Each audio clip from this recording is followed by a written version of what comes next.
Lagi guys, may nakalaban tayo sa 1v1. Pani sa pani naman daw. Hindi ako nagpapani pre.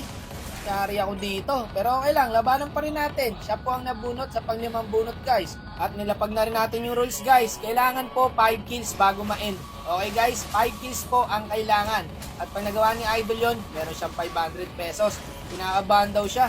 Hindi na nga ako nagpapani Idol eh. Pabor na nga sa inyo to guys. Kasi nga, hindi naman ako nagpapani talaga. Ito mukhang tinatalo ko pa si Tropo. Walang iya ka, Idol.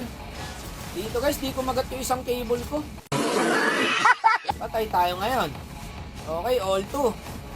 Taasan mo naman. Parang ako pa ang pani user sa ating dalawa.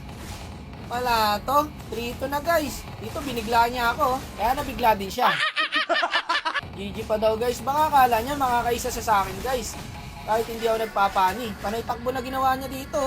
Nahihilo ako sa mapa ko par. Hindi ako marunong mag-set ng yung hindi umaalog. Hindi kasi ako nagpapani.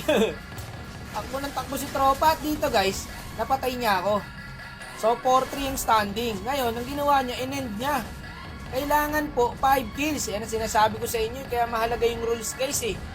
Wala, draw kami. Tinapos ng minions. Wala, to yun nga yung challenge eh. Kailangan ma-5 kills mo ako bago ma-end. Kawawa sa'yo, boss. Di ba? Nice G, guys. Check nyo yung link sa comment section.